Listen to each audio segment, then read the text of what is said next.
ये हमारी वीडियो का फर्स्ट चैप्टर का अभी तक का ये थर्ड पार्ट है। तो अभी तक हम लोगों ने कूलाम्स लॉ तक कर लिया था। अब हम इसके आगे देखेंगे कूलाम्स लॉ का जो वेक्टर फॉर्म है वो देखेंगे। तो चलिए आगे चलते हैं हम लोग। तो यहाँ से suppose the charge on the metallic sphere is Q. एक मेटालिक स्फीयर है, उसमें चार्ज क्यू है। If the sphere is put in the contact with an identical uncharged sphere, अगर हम उसे कॉन्टैक्ट में लाएं बिल्कुल आइडेंटिकल और वो अनचार्ज स्फीयर एक और, तो the charge will be spread over the two sphere. तो वो चार्ज है जो पहले वाले स्फीयर पे जो क्यू चार्ज था वो उस अनचार्ज स्फीयर पर भी ट्रांसफ़र हो जाएगा और इक्वली बढ़ जाएगा। The charge will be spread over the two sphere by the symmetry the charge on the each sphere is Q by two, और दोनों स्फीयर पे चार्ज क्यू बाई टू हो जाएगा। अगर हम इसी प्रोसेस को रिपीट करते हैं, यानी एक और अनचार्ज लाते हैं फिर उससे टच करवाते हैं ऐसे ही, तो वो जो चार्ज है वो क्यू बाई टू घटता जाएगा। यानी पहले क्यू बाई टू हो जाएगा, फिर क्यू बाई फोर हो जाएगा, फिर क्यू बाई एट हो जाएगा, ऐसे ही घटता जाएगा। इसके आगे है द वैल्यू ऑफ के इज़ अबाउट, जो के की वैल्यू होती है तो उस इलेक्ट्रोस्टैटिक कांस्टेंट कहते हैं हम इसे। तो इसकी वैल्यू होती है 9 × 10⁹ न्यूटन मीटर स्क्वायर पर coulomb. The unit of the charge that results from the choice is called coulombs. जो इसकी यूनिट होती है is be defined earlier in the section putting the value of के। अच्छा, अगर हमें कूलाम की वैल्यू निकालनी है, अगर हमें पता करना है कि कितनी जो फोर्स की वैल्यू, जो इसकी वैल्यू निकालनी है हमें के की वैल्यू इलेक्ट्रोस्टैटिक कांस्टेंट की, तो हम जो कूलाम्स लॉ का जो फॉर्मूला था Q1 Q2 upon R square 1/4πε0 Q1 Q2 upon R square, तो ये 1/4πε0 की तो 9 × 10⁹ वैल्यू हो जाएगी, हमें पता है यहाँ से। अगर हमें इसकी वो निकालनी है यूनिट, तो हम Q को 1 मान लेंगे और Q2 को भी 1 मान लेंगे, यूनिट चार्ज ले लेंगे और उनकी डिस्टेंस बिटवीन जो होगी दोनों चार्जों की वो 1 मीटर हो जाएगी। तो जब जाकर हम उस जो फोर्स की यूनिट निकल आएगी इसमें, that is the 1 coulomb is the charge that when be placed at the distance of 1 meter from another charge of the same magnitude in the vacuum experience an electrical force of the repulsion of magnitude 9 × 10⁹ Newton. 1 coulomb is the evidently too big a unit to be used in the practice in electrostatic. One user smaller unit like 1 microcoulomb, 1 millicoulomb. The constant K is usually put 1/4πε0 for the later convenience, so that the coulombs is written in the form of 1/4πε0 Q1 × QR square. मतलब अगर हमें 1 coulomb की जो definition निकालनी हो, तो 1 coulomb is the charge. 1 coulomb वो charge है जो 1 मीटर डिस्टेंस पर प्लेस्ड है, किससे, एक और आइडेंटिकल 1 कूलाम चार्ज से, किस में, वैक्यूम में, यानी जो मीडियम है उसका जो वैक्यूम है जहाँ एयर नहीं है। एक्सपीरियंस एन इलेक्ट्रिकल फोर्स, और वो दोनों के चार्ज हैं जो इक्वली फोर्स एक्सपीरियंस करेंगे जिसका मैग्नीट्यूड होगा 9 × 10⁹ न्यूटन। इसी को हम 1 कूलाम चार्ज कहते हैं। लेकिन हम लोग 1 कूलाम चार्ज बहुत ज़्यादा अमाउंट में हो, यानी बड़ी वैल्यू होती है, इसलिए हम लोग छोटी वैल्यू यूज़ करते हैं 1 माइक्रोकूलम और 1 मिलीकूलम। तो और हमें के की वैल्यू पता है कि के इज इक्वल टू 1/4πε0 होती है, और ε0 जो परमिटिविटी ऑफ फ्री स्पेस होती है। अगर ε अकेला होगा तो परमिटिविटी ऑफ मीडियम होगी। तो ε0 is the permittivity of free space. The value of ε0 is SI unit is 8.85 × 10⁻12 coulomb square newton per metre per square. ठीक है, इसके बाद हम लोग देखेंगे पहले इससे पहले आप लोग जो है ट्रायंगल लॉ मैं एक बार थोड़ा सा समझा देता हूँ डीपली, क्योंकि अभी जो हम वेक्टर फॉर्म पढ़ेंगे तो उसमें यूज़ होगा। तो जनरली ट्रायंगल लॉ ये होता है कि अगर मान लीजिए ये ए बी वैक्टर है और बी सी वैक्टर है, ये ए बी वैक्टर है, ये बी सी वैक्टर है, और ये टेल टू टेल और हेड टू हेड ये टेल से टेल जुड़े हैं यानी, तो इनका जो रिजल्टेंट वो वेक्टर होगा वो ए सी वैक्टर होगा, और वो कुछ ऐसे होगा। यानी यहाँ पे निकल आएगा सीधा सीधा A C is equal to A B plus B C, यानी A B plus B C is equal to A C. आपको बस इतना ही ध्यान रखना है, आप लोग वेक्टर लॉ पढ़ सकते हैं। तो चलिए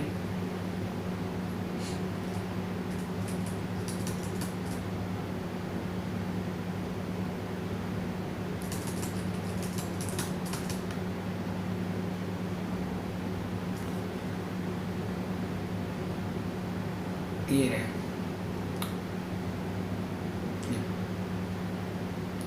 तो if the dielectric substance is filled between the charges, अगर मान लीजिए यहाँ पे थोड़ा पहले देख लेते हैं हम लोग कि अगर मान लीजिए दो चार्जेस हैं, उनके बीच में अगर हमने कोई डाइलेक्ट्रिक थिंग्स रख दी, यानी कोई भी ऐसा मटेरियल उन दोनों के बीच में रख दिया जो रजिस्ट करता हो उन दोनों के फोर्स के जो फोर्स उन दोनों के बीच में लग रही होगी उस फोर्स को कम करे। ऐसा कोई मटेरियल अगर हम बीच में भर दें, मान लीजिए अगर हमने वाटर भर दिया, वहाँ पे बैक्स भर दी, कुछ भी भर सकते हैं, तो वो डाइलेक्ट्रिक मटेरियल कहलाएंगी। तो अगर हम कोई डाइलेक्ट्रिक मटेरियल भर देते हैं तो उसकी हो जाएगी F इजिकल टू 1/4πε0। यहाँ पे जो K आ जाएगा वो डाइलेक्ट्रिक कांस्टेंट वैल्यू होगी उस मटेरियल की जो आपको गिवन होगी एग्ज़ाम में। बस यहाँ पे हम लोग K से डिवाइड कर देते हैं और Q/Q2 R² हो जाता है, यानी फोर्स K टाइम्स घट जाएगी पहले से।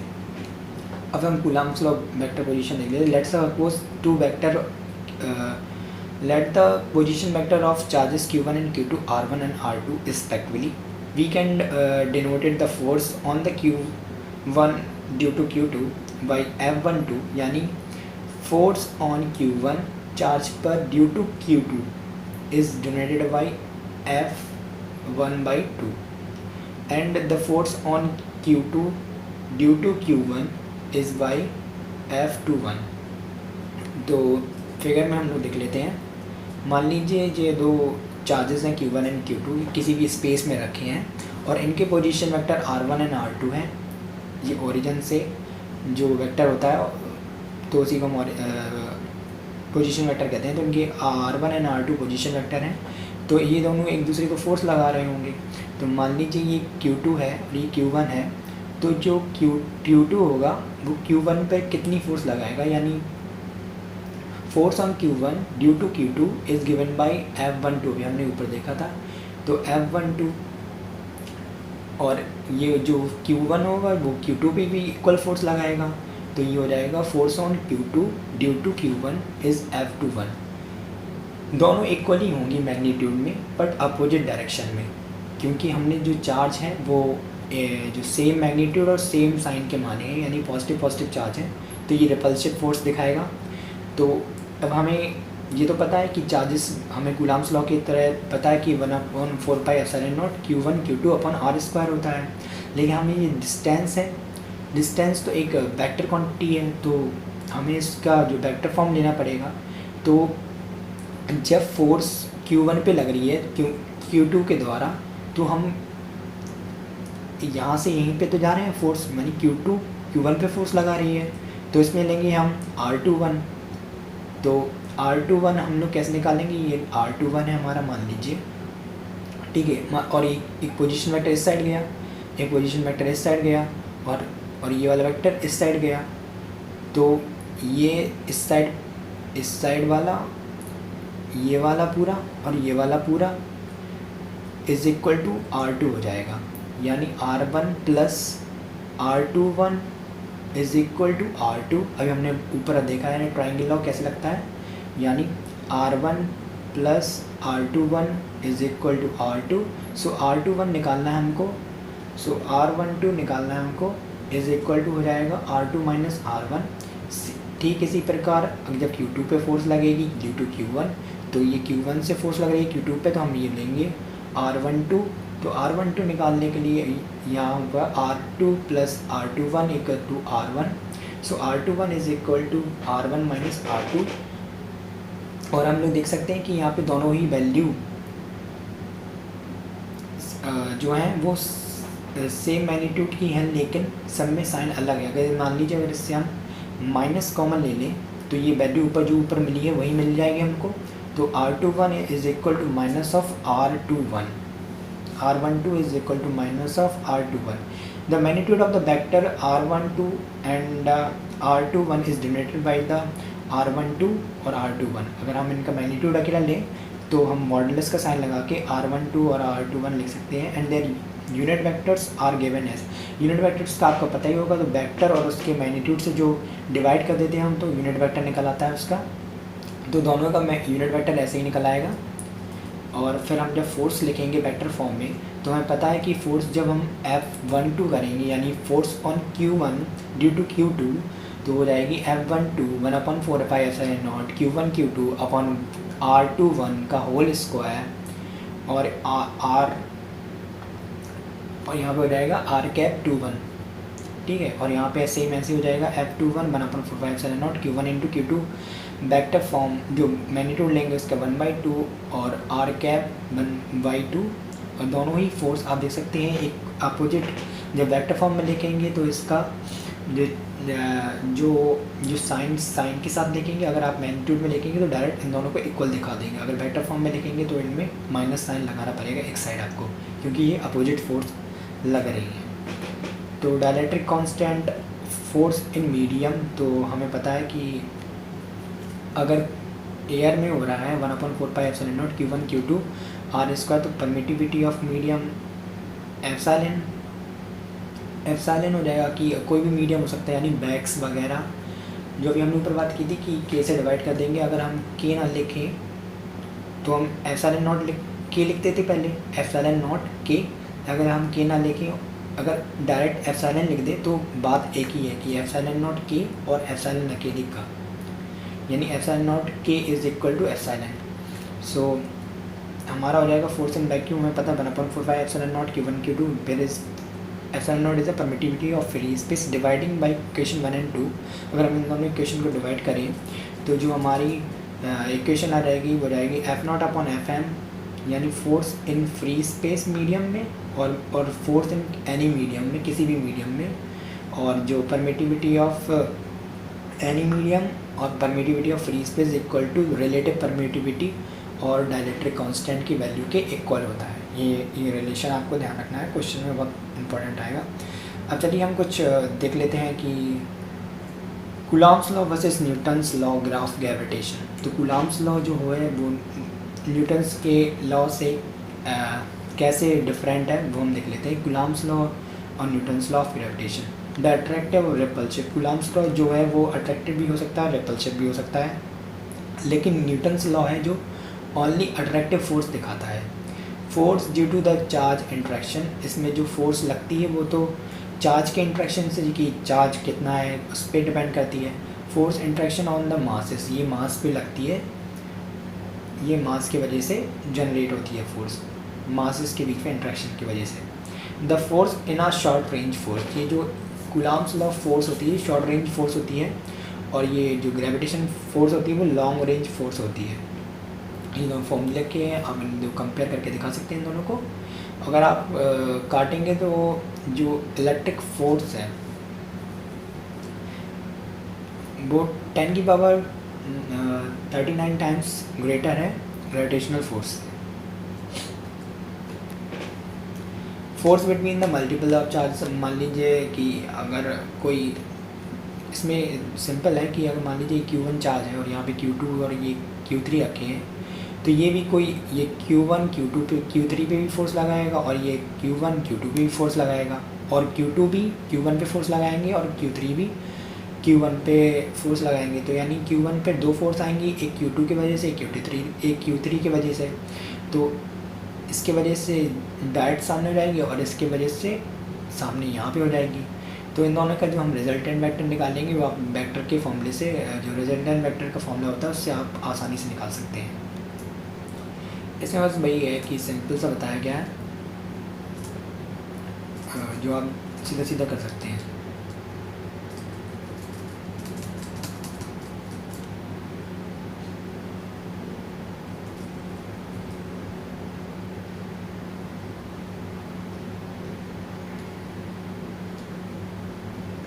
अगर मान लीजिए फोर्स हमारे पास जो F1 निकालना है हमें जिस चार्ज पे, और मान लीजिए वहाँ पे बहुत सारी जो फोर्स लग रही हैं, चार्जेस, बहुत सारे चार्जेस उसके आसपास हैं, उनकी वजह से जो फोर्स लग रही होगी वो उसको हम प्लस कर देंगे डायरेक्ट, और बस जब हम प्लस करेंगे तो 1/4πε0 कॉमन आ जाएगा, और Q1/R1R2 जो उनके डिस्टेंस, जो उनके बीच की डिस्टेंस होगी वेक्टर फॉर्म में वो लिखते जाएंगे, तो डायरेक्ट ये फॉर्मूला बन जाएगा आपका।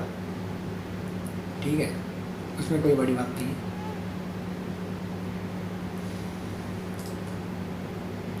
अब हम लोग देखेंगे आगे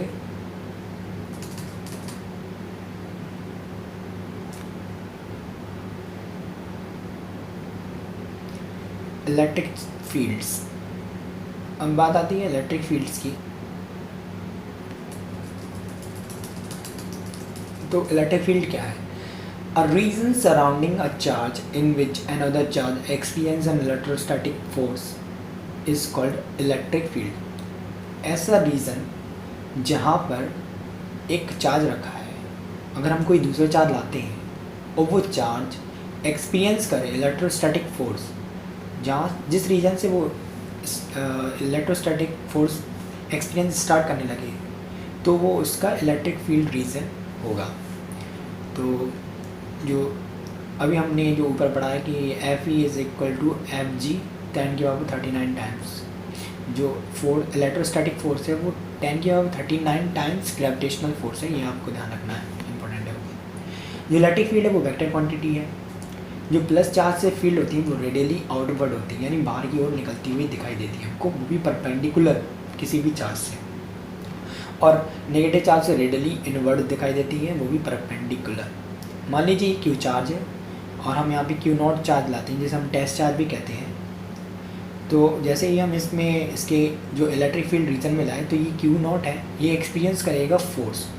जो टेस्ट चार्ज होता है वो उसका जो मैग्नीट्यूड होता है वो निग्लिजिबल होता है, और इसमें चार्ज भी निग्लिजिबल माना जाता है। Very small charge is always positive, do not have electric field.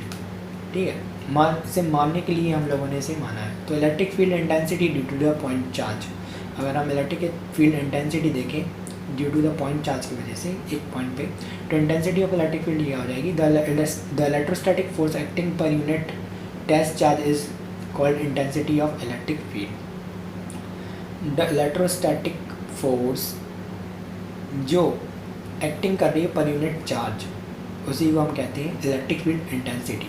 ये वेक्टर क्वांटिटी है, तो इसकी यूनिट हो जाएगी न्यूटन पर कूलम। मान लीजिए एक पॉइंट O है, यहाँ पे Q प्लस चार्ज रखा है हमारे पास, और हमें X पर फाइंड आउट करनी है इलेक्ट्रिक फील्ड।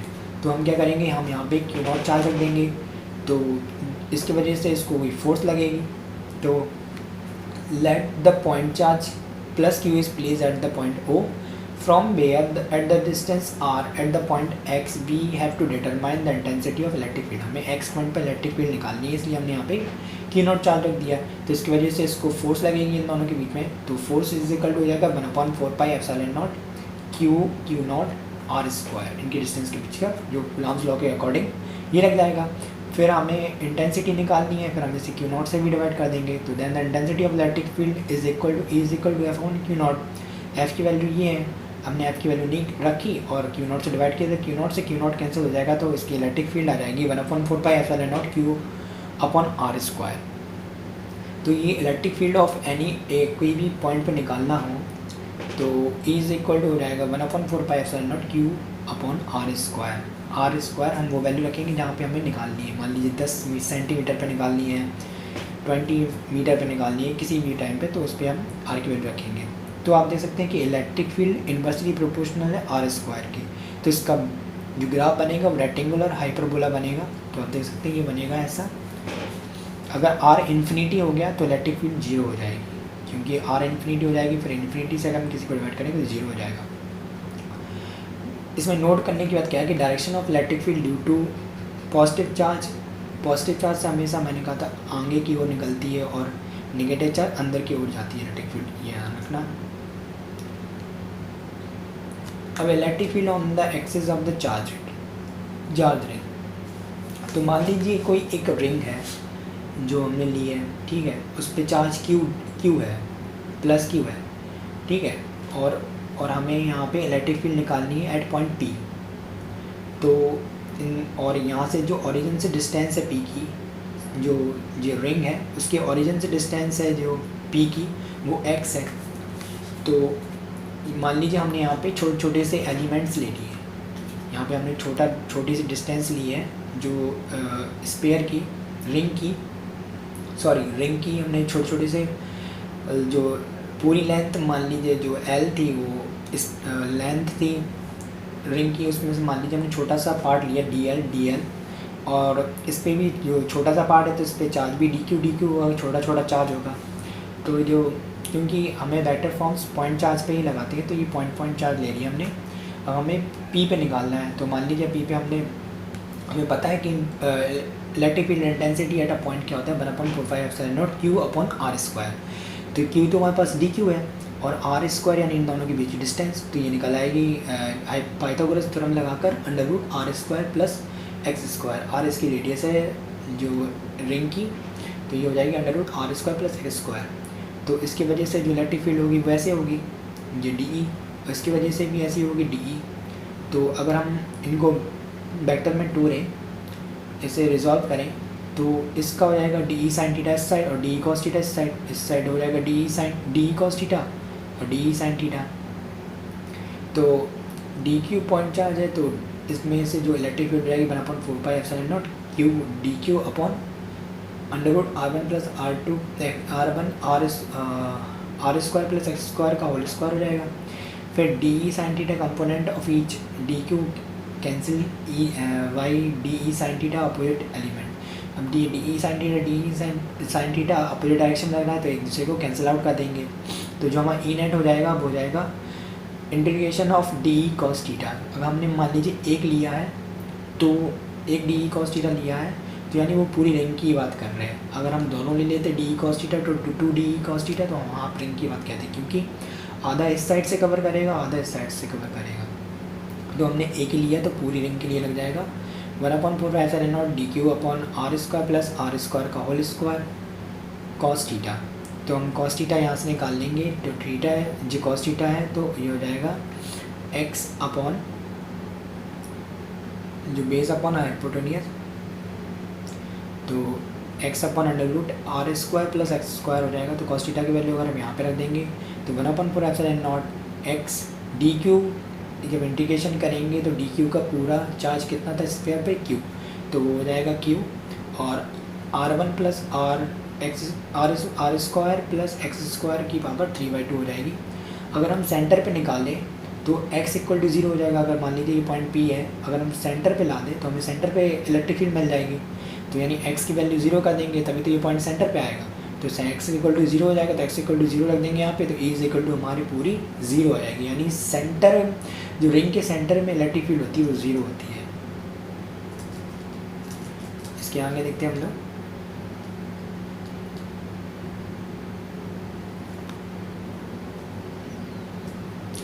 हम लोग कुछ जो हेडिंग्स इंपॉर्टेंस रहे हैं इस चैप्टर में वो भी हम पढ़ लेते हैं। The charge Q which is producing the electric field, मान लीजिए कोई चार्ज है वो प्रोड्यूस कर रहा है electric field, is called the source charge. तो हम उसे सोर्स चार्ज कहते हैं। कोई भी चार्ज मान लीजिए जो इलेक्ट्रिक फील्ड प्रोड्यूस कर रहा है तो हम उसे सोर्स चार्ज कहते हैं। And the charge Q which tested the effect, मान लीजिए उस जो इलेक्ट्रिक फील्ड प्रोड्यूस हो रही है कैपिटल क्यू के द्वारा और हमें उस इलेक्ट्रिक फील्ड को पता करना है वो कि कितनी ज़्यादा है, तो हम उसके लिए कोई दूसरा चार्ज लाएंगे जो स्मॉल क्यू है, उसे हम टेस्ट चार्ज कहेंगे। और यहाँ पे ये है फॉर अ पॉजिटिव चार्ज, अभी हमने देख लिया था the electric field is directed radially outwards from the charge. अभी हमने देखी थी कि वो डायरेक्टली आउटवर्ड होती है, बाहर की ओर निकलती रहती है perpendicular. On the other hand if the source charge is negative, अगर मान लीजिए सोर्स चार्ज नेगेटिव है तो रेडियली इनवर्ड्स होती हैं इलेक्ट्रिक फील्ड। अभी जैसे हमने जो वेक्टर लॉ में जो पढ़ा था, अभी हमने कूलॉम्स लॉ में कि बहुत सारे चार्जेस रखे हैं तो उनके बीच में इलेक्ट्रिक फील्ड क्या होगी। अब मान लीजिए ये Q1 Q2 Q3 रखे हैं और एक पी पॉइंट पे हमें निकालना है इलेक्ट्रिक फील्ड, तो तीनों की वजह से कोई ना कोई इलेक्ट्रिक फील्ड होगी। तो इसकी वजह से मान लीजिए वो हो जाए कि 1/4 Q2 अपॉन R2P, इसकी वजह से हो जाएगी 1/4 Q अपॉन R1P, इसकी वजह से हो जाएगी 1/4 Q3 R3P। तो उन सबको ऐड कर देंगे हम यहाँ पे। तो ये ऐड करने के बाद बस इससे 1/4 कॉमन ले लेंगे, और ये सिग्मा एडिशन का सिंबल होता है, जिससे I = 1 हो जाएगा यहाँ पे I की जगह, और N की जगह हम लोग 1 2 3 आगे तक कर सकते हैं कि N कितने भी चार्ज सराउंडिंग में हो सकते हैं। तो ये सिंपल सा है कि E1 + E2 + E3 जितने भी इलेक्ट्रिक फील्ड लग रही होगी उस पॉइंट पर सबको ऐड कर देना डायरेक्टली उठाकर बस। Physical significance of electric field देखें तो electric field at a point in the space around a system of the charges tells about the force a unit of positive test charge. अभी देखा था हमने E = F/Q। जो electric field होती है वो हमें सिस्टम के अराउंड जो चार्ज जो अब field at a point in the space, किसी भी स्पेस में जो इलेक्ट्रिक फील्ड होती है ऑफ अ सिस्टम किसी भी चार्ज की, वो हमें बताती है उसके फोर्स की जो एक्ट हो रही होती है पॉजिटिव टेस्ट चार्ज के ऊपर। और electric field is a characteristic of the system of the charges and it is independent of the test charge. जो इलेक्ट्रिक फील्ड होती है वो टेस्ट चार्ज पर इंडिपेंडेंट होती है। आपने देखा होगा इसका फॉर्मूला 1/4πε0 Q/R² होता है, टेस्ट चार्ज कहीं नहीं आता इसमें। That you have placed at the point to determine the field. The term field in the physics generally refers to the quantity that is defined at every point in space and may vary from the point to point. The term electric field in the physics generally refer to the quantity that is defined at a point in space and may be vary. अगर आप जगह पर अलग अलग जगह पर देखेंगे तो जैसे डिस्टेंस बदलती जाएगी आपकी इलेक्ट्रिक फील्ड की वैल्यू भी बदलती जाएगी। Electric field is a vector field, यानी इलेक्ट्रिक फील्ड जो है एक वेक्टर क्वांटिटी है। Since the force is a vector quantity, क्योंकि आपने E = F/Q0, तो Q तो चार्ज की तो कूलाम होती है, वो स्केलर क्वांटिटी है। F वेक्टर क्वांटिटी, इसीलिए जो इलेक्ट्रिक फील्ड है वो हमेशा फोर्स की डायरेक्शन में लगेगी। जहाँ जिस तरफ फोर्स लग रही होगी उसी तरफ इलेक्ट्रिक फील्ड लग रही होगी, उसी डायरेक्शन में। अब आगे देख लेते हैं हम लोग।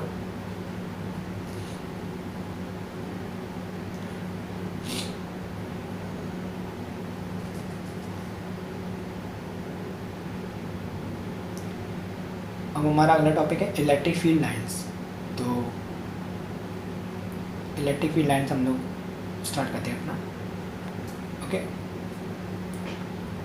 तो यहाँ their length proportional to the strength of the field at the each point. Since the magnitude of the electric field at a point decrease inversely as the square of the distance that the point of the charges. अभी हमने electric field का जो formula पढ़ा था, electric field intensity है E = 1/4πε0 Q/R²। तो हमने देखा था कि इलेक्ट्रिक फील्ड जो है वो इन्वर्सली प्रोपोर्शनल स्क्वायर है डिस्टेंस के। मान लीजिए ये Q चार्ज है, और जितनी हम डिस्टेंस अगर हम बढ़ाते जाएंगे तो जो इन्वर्सली प्रोपोर्शनल है, यानी R बढ़ेगा तो इलेक्ट्रिक फील्ड घटेगी। तो अगर हम जितने पास निकाल लें, मान लीजिए हम यहाँ पे निकाल रहे हैं तो ज़्यादा इलेक्ट्रिक फील्ड होगी। मान लीजिए इतनी दूर निकालें तो कम होगी, उससे फिर और आगे निकालते आएंगे तो कम होती जाएगी electric field in compare to उसके पास। चार्ज के पास में सबसे ज़्यादा इलेक्ट्रिक फील्ड होगी। और यहाँ पे the magnitude of the electric field is represented by the density of the electric field line. जो मैग्नीट्यूड होता है इलेक्ट्रिक फील्ड का वो हम डेंसिटी ऑफ फील्ड लाइन से नोट करते हैं। मान लीजिए कि ये Q1 गुलाम का चार्ज है, तो इससे कितनी निकल रही 1 2 3 4 5 6 7, इससे मान लीजिए 8 निकल रही है। 1 3 3 6 7 हाँ 8, 1 कूलम चार्ज से 8 निकल रही है। अब मान लीजिए हम 2 कूलम चार्ज लाए तो उससे कितनी निकलेंगी, तो उससे दूनी निकलेंगी, यानी 16 इलेक्ट्रिक फील्ड लाइंस निकलेंगी उस 2 कूलम चार्ज से। और यहाँ पे क्या है, is the strong near the charge. हमने कहा था कि इलेक्ट्रिक फील्ड इंटेंसिटी जो है वो स्ट्रॉन्ग होगी चार्ज के पास में, क्योंकि जितनी कम डिस्टेंस होगी उतनी ज़्यादा इलेक्ट्रिक फील्ड होगी। So the density of the electric field lines is more near the charges and line are closer. इसीलिए जो चार्ज के पास जो इलेक्ट्रिक फील्ड लाइंस की डेंसिटी होगी वो ज़्यादा होगी, क्योंकि वहाँ पे पास इलेक्ट्रिक फील्ड होंगी, इसीलिए यहाँ पे इंटेंसिटी जो होगी इलेक्ट्रिक फील्ड की वो ज़्यादा होगी। अगर हम कोई आगे जाके देखते हैं तो यहाँ पे दूर दूर होने लगती है इलेक्ट्रिक फील्ड, इसलिए यहाँ पे इंटेंसिटी कम होती है। Away from the charge the field gets weaker, जो कम होती जाती है, and density of electric field lines is less. Density of the electric field lines की कम होती जाती है, रिजल्टिंग वेल सेपरेटेड लाइन्स। आप देख सकते हैं अलग अलग लाइन्स दिखने लगती हैं। अब ये कुछ अधिकतर इलेक्ट्रिक फील्ड लाइन्स कुछ इस प्रकार की होती हैं। आपने देखा था कि पॉजिटिव चार्ज से रेडियली आउटवर्ड होती है, नेगेटिव चार्ज से रेडियली इनवर्ड्स होती हैं, ठीक है। और मोर चार्ज मतलब मोर इलेक्ट्रिक फील्ड, जितना ज़्यादा चार्ज बढ़ाते जाएंगे उतनी ज़्यादा इलेक्ट्रिक फील्ड निकलती जाएगी। Electric field lines never cross, electric field lines एक दूसरे को कभी क्रॉस नहीं करती। अगर ये क्रॉस करेंगी तो उस जगह जो होगा कि दो तरह की electric field lines never cross, कभी भी क्रॉस नहीं करती हैं।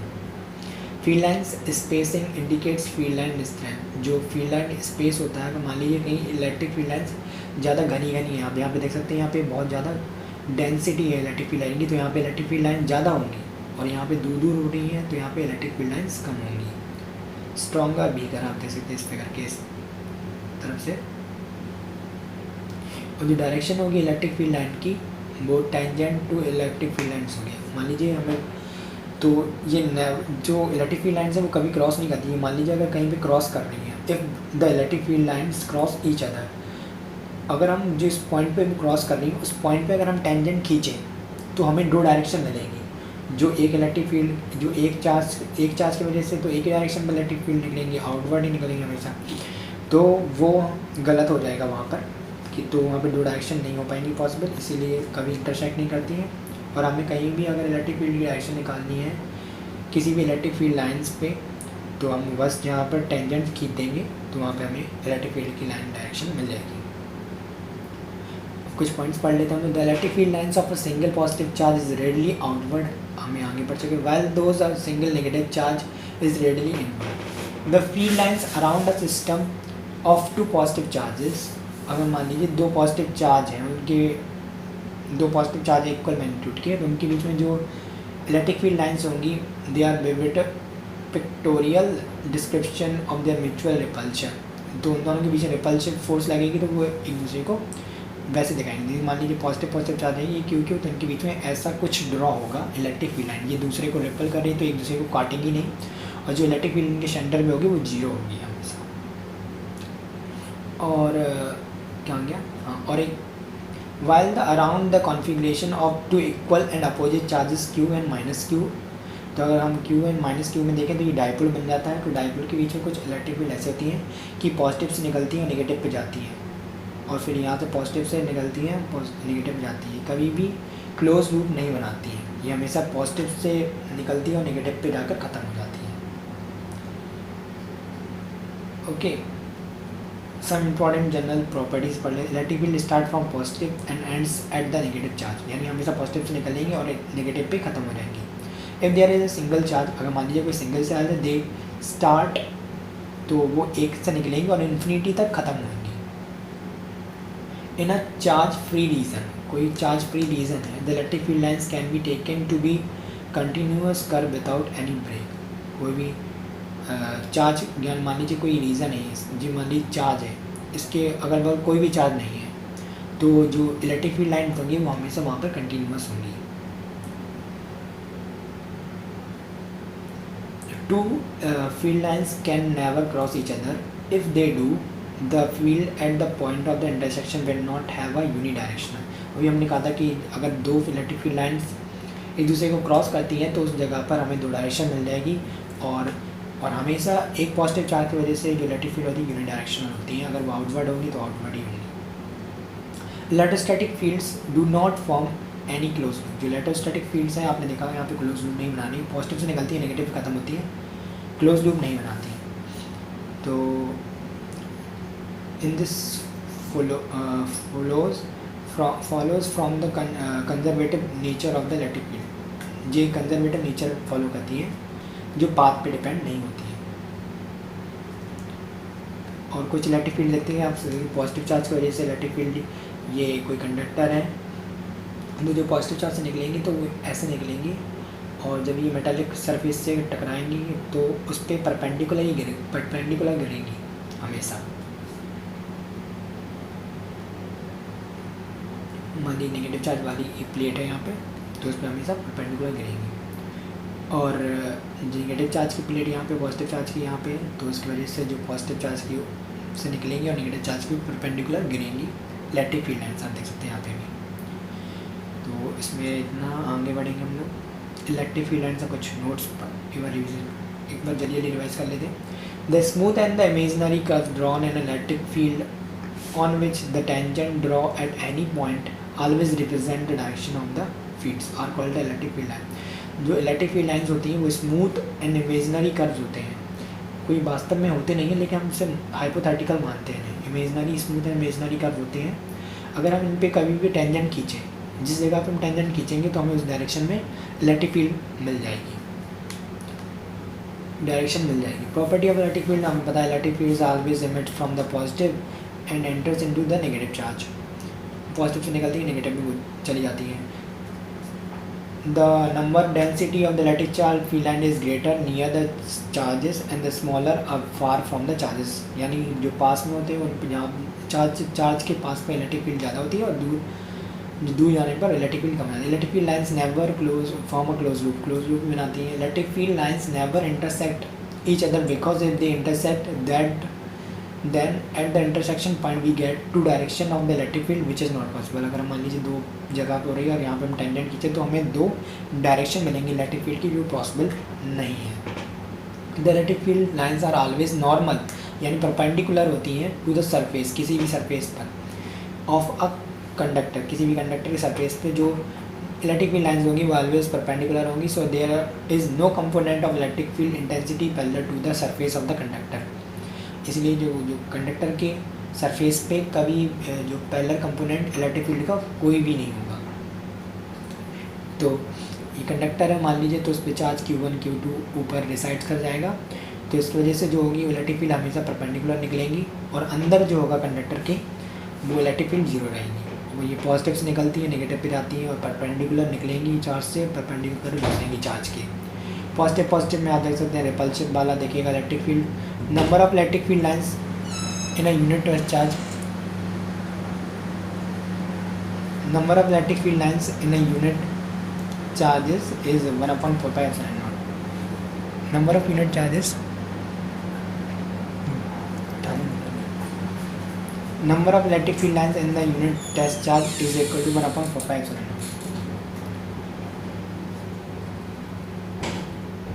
जो नंबर ऑफ इलेक्ट्रिक फील्ड एक यूनिट चार्ज में कितनी होती है 1/4πε0। और फिगर देखें हम यहाँ पे प्लस क्यू की वजह से ऊपर है। और अगर हम मान लीजिए कोई कंडक्टर प्लेट है तो इस पर जब इलेक्ट्रिक फील्ड गिरेगी परपेंडिकुलर तो इससे ही पोलराइज कर देंगे, यानी नेगेटिव चार्ज पॉजिटिव चार्ज की जो इलेक्ट्रिक फील्ड है उसकी तरफ अट्रैक्ट हो जाएंगे और पॉजिटिव रिपल्शन हो जाएगा।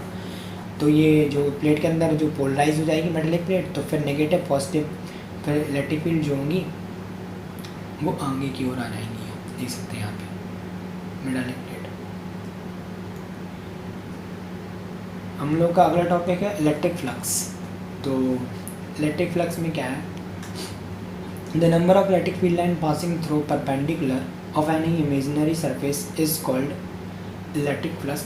इसे फाइजर नोट कहते हैं।